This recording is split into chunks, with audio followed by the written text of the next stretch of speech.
shouldn't be boring in any way, shape, or form. Plus, Shannon already ruined my beginning story. Didn't know what the introduction was going to be about me, but we're gonna start with a little story first. So, as Shannon said, I grew up in southeastern Michigan. I grew up in Superior Township. Wrong button. This is a little dot. This is my childhood home. And you can see the green belt growing here. That the land was purchased in 2000 around the house that I grew up in by the Southeastern Michigan Land Conservancy. So when I was a little kid playing in that forest that's back here, there was a farm field right behind our house. So we played hide and seek in the corn stalks. And then in the winter time, we'd be super upset when the corn stalks were still there and they would impale us as we would try to go down the hill. There used to be an old sugar shack in the forest that I was deathly afraid of, so avoided it at all costs. I also built forts and bridges in that forest. And my dad didn't tap the trees in that forest, but he tapped the trees on our property and our friends' and neighbors' properties. So we maintained that sugar bush tradition and boiled maple syrup every single spring, which we were more than happy to help with because we knew what the reward was going to be. So unlike many people's stories about the forests and the fields that they grew up in that are no longer intact, that are strip malls, subdivisions, this forest is intact. It's actually nicer than it was. That was conventional farm field. So on spray day, Mom would be like, everybody inside, spray day. We still went out and played the next day, so that explains a lot of things to me. But also the creek had some frogs, and it had some dragonflies, and it had some wildlife in it. But like I said, we had to look for it. It wasn't just there. And the wildflowers in the forest some of them were there, but now it's a lush understory of mayaples, trilliums, spring beauties. It's really fantastic. I've seen crawdads in the creek. I've gotten to take my son when he was smaller to that forest and play in it as well too. So that's him balancing on the beam and our toes in the creek, very happily enjoying that very clean fresh water that has been preserved by the efforts of the Washtenaw Conservation District, Southeastern Michigan Conservation District, and many of the people in this room tonight. So thank you very much. It's definitely a big inspiration for how I see the world, how I work in the world, and also the hope that I have for the future. Because I will say, we're in a challenging place right now. And from the time that I was a small child in the 80s to now, I've seen the healing of so many places in our community, from the Huron River watershed to these forests. So we know it's possible. And we know the degradation and challenges that we're facing now. We have tools and strategies and resources to repair them. So let's work with nature to make that happen. So as Shannon said, I'm Bridget O'Brien, and this is my partner, Dr. Charlie Brennan, who helped write this presentation, who is an incredible mentor, partner, and collaborator that get to work with, luckily, every single day. He is in Australia right now. I left him to come here and present with you tonight. But we have worked together for the last 8 years, but we both have a very long, extensive experience beyond that. So we'll tell you about that a little bit more in the future. First and foremost, we want to start the day, the evening here, by acknowledging place. So we want to acknowledge the Gumbaynggirr, Warrawong, Bungarong, Lakota, Ho-Chunk, Ojibwe, and most importantly tonight, the Anishinaabe nations whose lands we most often are living on and working on, and whose cultures inspire and influence us. We pay respects to elders and teachers past, present, and emerging, and to all First Nations people around the world. We respectfully ask to be guided by the spirits of the places in which we walk, work, and live, and we acknowledge the tens of thousands of years that native landscapes have been cared for around the world. We also want to acknowledge the fantastic work, as I've already been doing tonight, of the Washtenaw Conservation District. I was trying to put as many of their initiatives on this one slide as possible, and it became impossible, so I gave up. These are the ones I picked. So, well done, all of you. Thank you. And so I'm going to start on this note of the reality, a little context. It's a challenging time for all of us to be alive right now and to be facing into social media, the news, to the reality of the situation. We all know what reaching 1.5C looks like and feels like, because it just happened.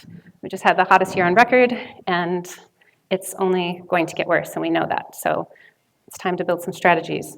Now all of the crunchy granola moms in the room can breathe a sigh of relief because just last week in the New England Journal of Medicine, 20 very prominent doctors issued a very extensive peer-reviewed study stating that the chemicals, herbicides, pesticides in our environment and in our food are causing the majority of the diseases in our children. That's real. It's not just us making stuff up. It's in the studies, it's out there. So we're watching LA burn. Asheville is still destroyed. All the military campaigns that are occurring. So I know you guys know this, but it's just a little reminder. And also, it's a reality check that slogans and indoctrined beliefs of these different systems and these different approaches that we're talking about are not helpful to anyone. They're not going to get us anywhere. Edenic narratives are not going to solve the problems. Real action is going to make all of this happen, and hands on the ground, people doing the work. So thank you all for being people doing the work. Also, as stated, we have worked really hard to learn from places all over the world and bring that knowledge back here with us when we're working. So we've studied, we've worked, we've toured projects all over the world, and we've tried to bring the best back here with us, and we've also tried to learn from the mistakes that we see. So hopefully we can share some of that with you all tonight. So just a few of the things that Charlie's done in his long life. He's been very proud lately to remember that he got his first paid landscaping gig when he was 12 years old. So he's been at this for many, many decades and done some really incredible projects. Many of them are in Australia, and I'd love to tell you about them. They're super inspiring.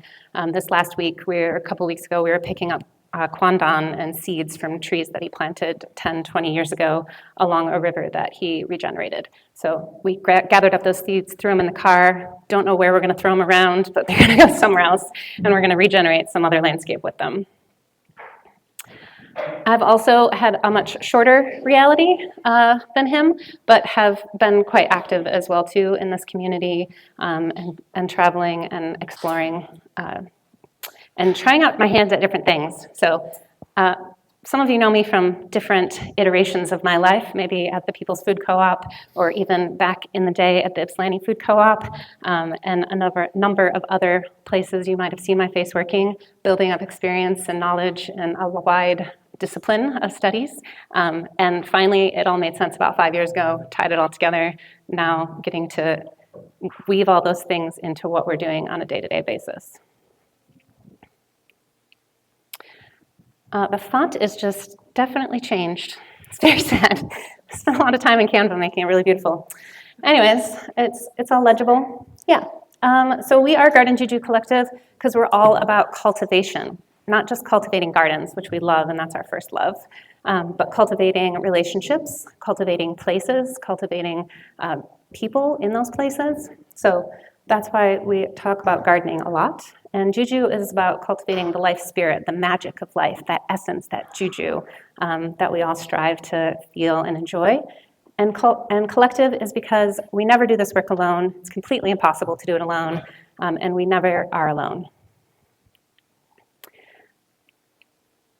So I'm going to run through really quickly a few projects that we've worked on, just also for a little bit of context, because I might bring them up later. So one of our most recent projects is El Hadik Rooftop Garden in Dearborn, Michigan at the Arab American National Museum. We've collected seeds from across the community, and we built this rooftop garden in a dilapidated, old, ugly to look at courtyard on the rooftop. Now it's a thriving garden full of butterflies, and we even saw ladybugs up there last year. So much produce, they don't know what to do with it. They're giving it away, having lots of educational experiences up there for people.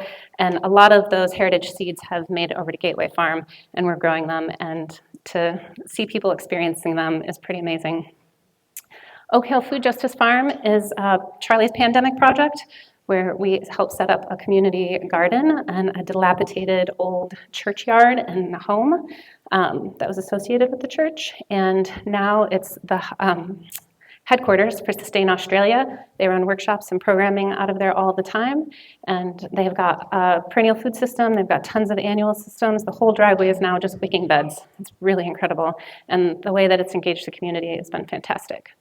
Cesar Chavez Community Garden in Detroit is a beautiful, thriving example of how you can transition a cleared piece of land into a food forest, a community hub. They have a permit from the city of Detroit to have a composting toilet. It's pretty amazing. So Alex Kwan there spearheads that project and is funded often by GM and other organizations, but it's really been fantastic to do that co-participatory design with them. One of our largest and longest projects was a heritage piece of land between two World Heritage National Parks, 140 acres of a private residence. It's a 5 to 6 year project. It has a very elaborate report that goes with it if you want to look at it. It's on the back table. This was a very fun project. This was all about regenerating the land, getting people to inhabit the land and work with the land and preserve and care for the land. It's very fun. One of our more recent projects also is the animal habitat area. If you've ever been to Plymouth Orchards, you might have seen what it was like a few years ago, and we're kind of like, I don't know how I feel about going to Plymouth Orchards. Sad animals. So we worked with a team of experts, including a gentleman who works with the Melbourne Zoo and David Klipner from Leslie Nature and Science Center, and we designed an animal habitat area full of wildflowers, frogs. It's really magical to go there now and to see the kids interact with it. And it's just so much a habitat for the animals as it is for the people. It's this little wild playscape there, and it's really fun. We've also done a lot of presenting and written a bunch of articles and all that stuff. But I also want to talk about our inspirations, because what we're doing isn't just based on the projects we've done, it's also based on what we've seen in the world as we travel. So Neff Estate, has anyone heard of Neff Estate? Ooh, all right. The people that work. Neff Estate is very inspiring. There's a documentary called Wilding coming out. Isabella Tree, part of the Burrell family, wrote a book called Wilding. It's quite good. Take it with a very privileged grain of salt, but very good book. If you want to be inspired on what it's like to regenerate thousands of acres of dairy farmland in West Sussex, England. You can go there, you can camp there, you can take a safari there. There is heritage bison and deer and flocks of animals that they've just released out into the wild, and also have brought in birds like nightingales that were going extinct. Storks are starting to live there. There's just incredible boom of wildlife. Even just checking out their website can get inspired. I did put QR codes on these. Someone let me know if they work. I don't know, it's just an experiment. Also, we have worked with a woman named Sue Gu from Reflorestar, Portugal, and she is on a mission to make re-inhabit, rewild, conserve some of the forest lands in Portugal. Portugal has 1% of its native forest intact. 1%. So it's quite traumatizing to go there to see all the eucalypts and acacias and pines and to watch it burn for people's toilet paper. So she's on a mission to plant out native species and regenerate, put in food crops. They have amazing heritage of food crops in Portugal. If you get to go there and spend some time out in Sierra da Estrada, I highly recommend it. Also, this is probably the oldest project on here, established in 1982, so it is 42 years old, just like me. And it is an environmental park in Melbourne, Australia. The first time I went there, it's totally floored, super beautiful. Everything, kind of a dreamscape of gardens, food forest, cafe, grocery store, community hubs. So they have incubators for businesses there. It's always full of people. And it's really, really inspiring, tons of great workshops and stuff. So these are just examples of 4 things. Got one more. There's so many more in all these places throughout Australia and whatnot. So a last one is Aranya Agricultural Alternatives. It was established in 1999. These are students of Bill Mollison's, and they are striving to show people in India that there's ways to farm and produce food without chemicals. It is destroying India's farmland to be, and the farmers. The rates of suicide among farmers in India is ungodly. So they're really trying to pave another way, and it's really inspiring to get to see their polycultured annual fields. And I think when I was standing in one patch, I could count 14 different plants in one small plant patch. Then they had all succession planned out with the herbs and the beans and the very, very beautiful. So we are inspired as we travel, and we've learned a lot, and we want to put that into practice. And so we got invited by Mary Emmett in 2018 to come and start helping her design this farm. Mary Emmett is the owner of Plymouth Orchards.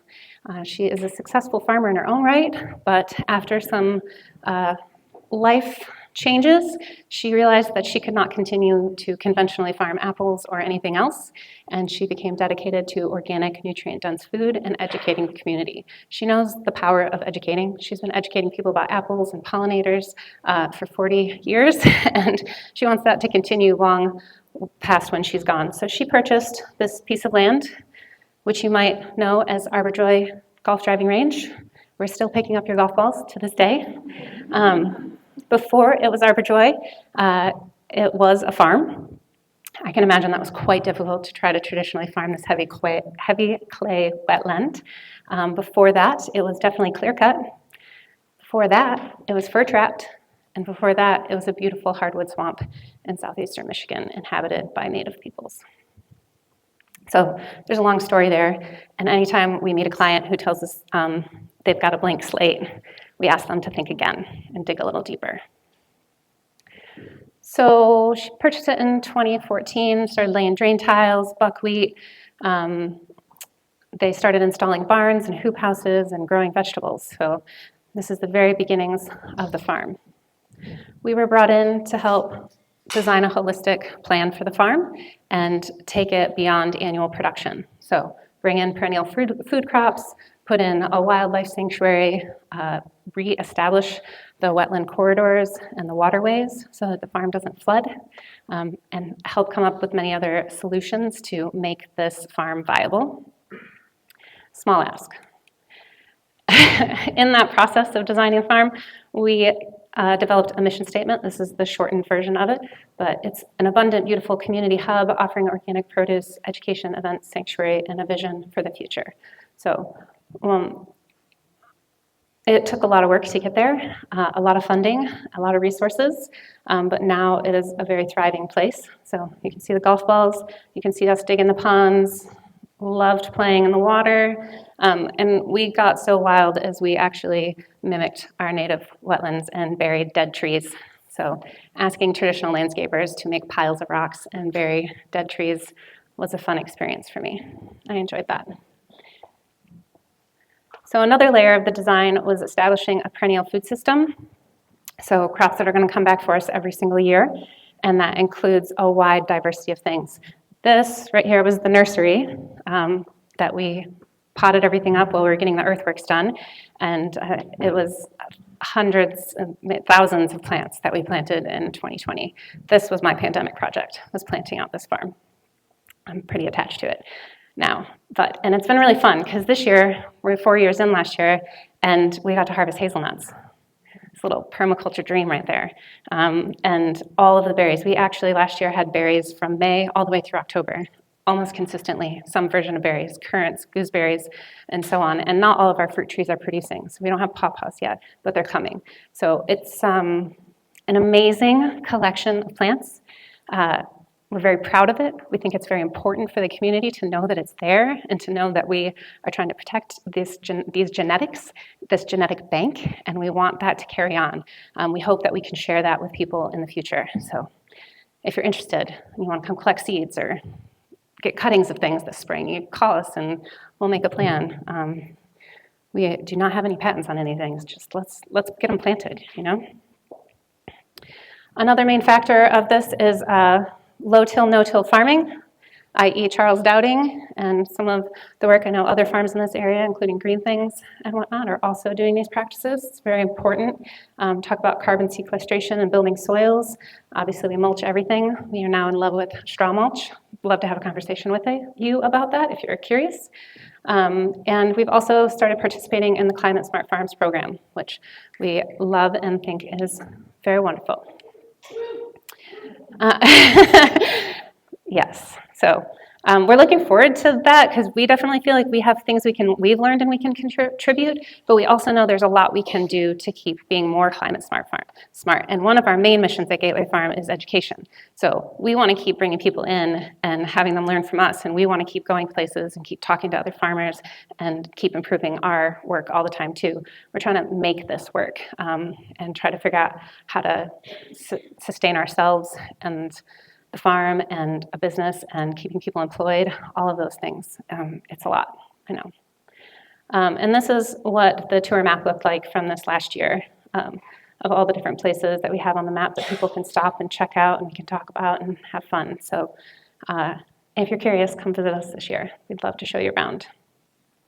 We have officially opened the gates, so with tours and events and workshops and farm-to-table dinners and summer camp, and we're gonna have a lot of yoga classes this year I'm really excited about because I'm gonna actually stop working and go maybe do some yoga. What else do we have? We've brought in a bunch of volunteers. We've had a bunch of willing workers on organic farms last year, which was an amazing experience for us and for them, and we hope to have a lot more of them this year. So we have also started partnering with a lot of great organizations to make this happen. So we've been working more and more with U of M and doing their markets and supporting them on some of their events. Living and Learning Enrichment Center is a fantastic organization working with differently able people, getting them to work on the farm, teaching them new skills. It's been the highlight of our week. Working with Plymouth Canton Public Schools, sending out food boxes. This year, we're talking about sending out 200 food boxes to community members for free. So the school district and grant pays for them. And then we work with our community partners to get enough produce to fill these boxes. And then we provide them with organic produce 16 weeks of the year. They give it away free to the community. Everybody wins. We get paid. People get free food, organic food's going into the community, and that's being, education is going out about that all over the place. So that's been really fun. They want to get us in their classroom. They want to get their kids onto the farm. So we're really excited about that partnership. Working with the Arab American Museum, doing more heritage food crops and stuff on the farm, and then Reset Mind Body, we'll talk about a bit more later, doing a lot of therapy work on the farm as well. So none of this is possible without amazing crews and amazing support. So the support of the Emmett family and all the hands, hearts, and minds of the crew over the years that have made this happen and have sustained it. So without them, none of this happens. And without the community backing it, none of it happens. So it takes a whole village, and we're very proud of that. Whoops. So last phase in the design, the last layer here is looking at making the farm investor and grant ready. So we've applied for 3 or 4 grants already, got a few more on the books that we're looking at. We're really excited to take this to the next level, building a farm animal habitat area so we can educate people and bring farm animals onto the farm. Looking at getting a commercial kitchen, cafe, whether it's a food truck or a standing place, a year-round event space. These are things that we want. They're not needed to run the farm. We would like them, but we need investment to make that happen. So we've done our work. We've got reports. We're happy to share them if anyone's interested and wanting to learn more about how to invest in this amazing space. We'd love to talk to you. So the next phase of this conversation is going to be talking about some of the approaches that we take to do this work. And it's multifaceted, as you saw in your handout tonight. So first, I'm going to start with permaculture. Who's heard of the word permaculture? Excellent. Do you know what it means? Yeah? Yes, okay. Does it mean only gardening? No. It's not only about gardening. That's the most common form, a way that you see it. It's kind of the gateway to it. It opens you up to it. Bill Mollison would say that permaculture is gardening design disguised, a revolution disguised as gardening. So it's a good way to get into learning how to be more sustainable in the world. We like to think of permaculture as this lens that you see things with. It's a design science. It's a set of ethics. It's a way of living in the world. It can weave indigenous wisdom and appropriate technology to create a more sustainable future. So that's how we try to look at permaculture. And we took it so far as that we created a game and a toolkit called Adapt, where you can apply permaculture to your designs, and you don't even have to spend any money on buying your farm. You can just talk about it and think through it and let the devil's advocate and the biggest cheerleader come out in the card game and play through it and have fun and maybe come up with some solutions or decide that you don't actually want to own a farm before you spend the money. So we've got a lot of tools in our kit when it comes to permaculture. There's a lot out there. There's a lot to learn. It's a beautiful way of approaching things. It's not the only way of approaching things. The next thing we want to talk about is regeneration. So a lot of people talk about regenerative farming, and we've been critiqued to say that we're not doing regenerative farming because we don't have farm animals. Well, we would like to say that is one way to regeneratively farm, but also you can do it by building up your soils, building crop diversity, taking care of the ecosystems around you, and generally enhancing the systems. So most farming, conventional farming, is destructive. It is mining. We call it poison farming. That's real. And what we're saying is, can we build life? Can we cultivate life? Can we create life? Can we make the ecosystem better? Can we not mine the soil? Can we make the soil better with each crop that we're planting? That's our goal with regenerative farming and regeneration of the landscapes, is making it better, working with nature. All of these systems work with nature and nature's way of being and working to improve the land, the project. Also, we use rewilding, and it's a form of conservation. We think it has some different aspects, and it drops some of maybe the older ways of thinking about conservation and invites some of the newer ways of thinking about conservation into the discussion. Also happy to talk to people in more depth about that if you have questions. But it's really about building habitats, rewilding, inviting the wildlife back in. When people ask if we have farm animals, I say, yes, we have a mink, and we have snapping turtles, and we have a painted turtle, and we've got dragonflies, and we've got hawks that hunt the land now all the time, and black vultures, and, they don't really get excited about it, but I do. So that to me is rewilding. To see 7 species of pollinators on one little patch of native plants is a win. The first day I saw baby turtles on the farm, I was elated for weeks. Like, the fact that we built habitat and that a sensitive species like that moved in right away was incredible. And also something that is super important, and this is the work of the Greenbelt and the work of Washtenaw County Conservation District, is connectivity conservation. So creating corridors for wildlife and for plant species to move around and to propagate and to find their way of adapting into this challenging future. So without these corridors, we're going to have fragments, and we're going to lose species, and they're not going to be able to adapt, and it's going to look pretty dire. So the more of this connectivity conservation work that we can do, the better off we're all going to be.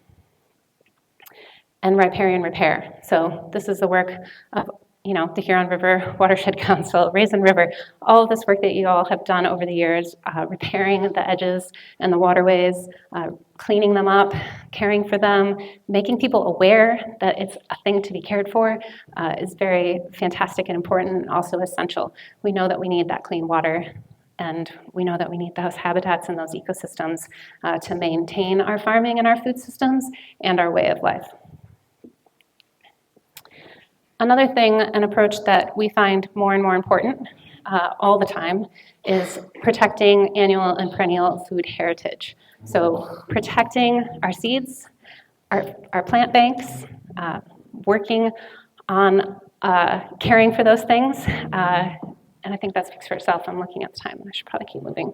But we've got a lot of initiatives coming ahead at Gateway Farm, and I know places like Slow Farm prioritize the slow food arc of taste and other heritage crops, and we're trying to work with more and more diverse communities to make sure that their food heritage is represented. So not what's just native to North America, but what does our Arab American population look for? What are the different diasporas that are coming, the migrants, the refugees? What kind of food do they want to see? So when you see someone pick up a bag of purslane in the farm stand or at the farmer's market and get so excited, or see mohia, Egyptian spinach, and take it home to their grandma, and it's the first time they've cooked with fresh mohia since she was in her homeland, that's a big moment. It's really, really beautiful. So we want to keep encouraging those things to be happening. Also, the concept of community engagement is essential. So if we're not engaging the community with what we're doing, then our farm goes away. And if we're not explaining what we're doing, our farm goes away because nobody knows what to do with a gooseberry anymore, or what to do with a red currant, or how to crack a hazelnut. So there's a lot of education going on the farm, and engaging people, bringing them onto the farm, showing them what popcorn looks like, showing them what these crops look like is amazing.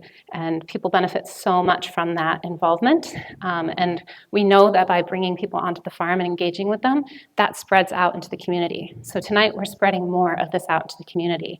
We hope you're inspired by something, you're curious about something, you Google something, start applying it to your project, start asking people about it.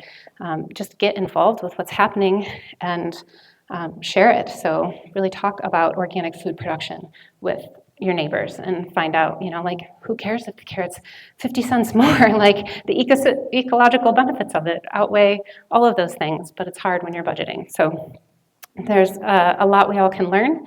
And we know that our local farms are not going to survive on selling lettuce and tomatoes alone, and that we have to diversify to survive.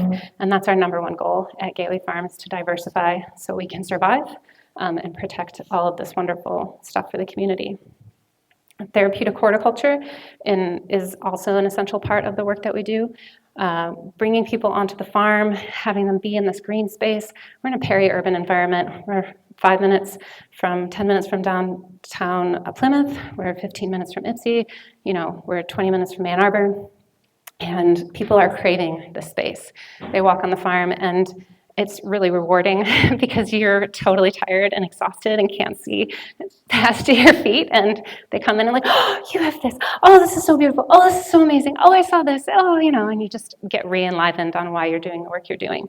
And we know, again, the statistics, the research is out there, getting our hands in the soil, being in these environments, breathing fresh oxygen from all these beautiful plants is very, very beneficial to us. So we think that's important. So even when we're designing a home landscape, we're thinking about how this is going to be therapeutically beneficial to the homeowner as well. So this is the point where it's like, sustainability, is that enough? Do we just want to sustain? I don't want to sustain the current situation, personally. I would like to build a better future for my child and all of our children and the future generations. And the only way that we're going to build that regenerative future is by healing. So healing relationships, healing landscapes. That's the big work, super big work. It's super hard, and sometimes it takes a minute to get there. Sometimes it's the first step in a design process, is figuring out what needs to be healed. That's where we start sometimes. Sometimes we start in other places. But the quality of our relationships, how we see land, how we work with plants and materials is incredibly important. How we work with people to get the work done is incredibly important. So that ecopsychological approach of understanding how we relate with places and with people is really deep and interesting work. We find it really enjoyable. And if you want to learn more about it, we're going to host another Ecopsychology conference on the farm this year. So come check it out. I can go into that for a while. So we often talk about weaving approaches. And that's kind of the uniqueness of Garden Juju Collective and the uniqueness of Charlie and I working together, is that we can see all these different approaches. We've experienced them, we've worked with them, we've put them into practice, and we've explored them. And we use approaches that we didn't even talk about today. There's other things that we also use, but those are the main ones, and those are the ones that we know really make a big impact on projects. So we don't think one approach is better than others. We think they have their place. Like I just said, we can sometimes start from a place of healing, sometimes we start from a permaculture design. Let's just start there. What do you want in zone 1? Where do you want closest to your house? And then you start finding out more. You can cover layers when you're working on design projects. And maybe it gets to the point where it's like, okay, we need to step back and we need to talk about how are you relating to this? Because if you're just going to go hack everything and poison everything, then I don't know if this is the place to start. And also sometimes you want to take an approach where you're just working as a co-participatory design. So you just want to walk in and you want to learn what people are wanting from the project. All of our community garden projects start out that way. It's co-participatory design. We sit down. What do you want? What are you hoping for? What are your dreams? What do you want this to look like in 5 or 10 years from now? Let's just start there. And then we can appraise which approach we need to take. So we feel like our project at Gateway Farm drew on all of these things, and also the tens of millions of people around the world doing this type of work. And we also are trying to be really respectful of our ancestors and history, but future focused. Most of these approaches are innovative. They're not all rocket science or completely radical, but we believe that they can definitely help us emerge into like new ways of being and approaching our projects so that they can be sustainable. Obviously, technology can help too. We are getting temperature sensors and using Bluetooth things on the farm. So takeaways, having a philosophy and a vision that you're working with. What does that look like?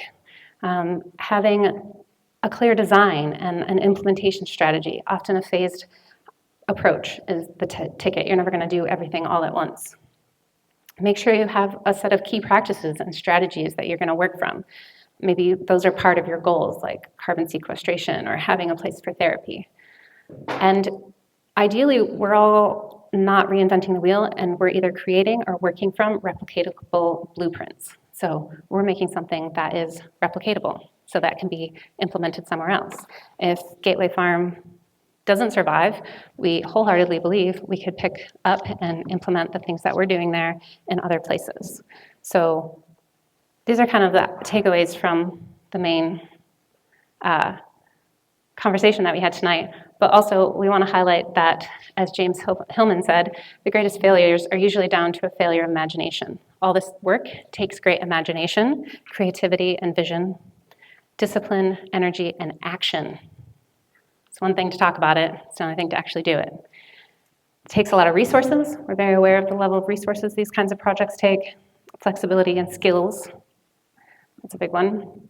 And passion, courage, and dedication. So without being completely passionate, dedicated, and maybe a little crazy, none of this work would get done. So we believe more and more that this is literally the most important thing we can think about doing. So we asked ourselves that question during the pandemic, and it was very clear we weren't going to be doing anything else than what we're doing, and it feels that way today, even facing the world as it is. This is the work we want to be doing, and we hope other people will join us in doing it, and we know many of this people in this room are already doing this great work. So thank you all for that. And what really could be better than all of this fresh deliciousness? I don't know, the last time you ate fresh gooseberries off of a bush, or bit into a summer pepper, or ate fava beans, or walked through a beautiful greenhouse full of fresh, lush crops, or popped popcorn right off the cob. It's very fun. So, and last but not least, we want to say thank you. We want to say thank you for tonight to the Washtenaw Conservation District. We want to thank specifically John Scaramucci for giving us the nod to do this and believing in us. And we want to thank our Gateway Farm team, the Emmett family, and our Garden Juju team, who we can't do this work without. And of course, all the beings who help make our work possible.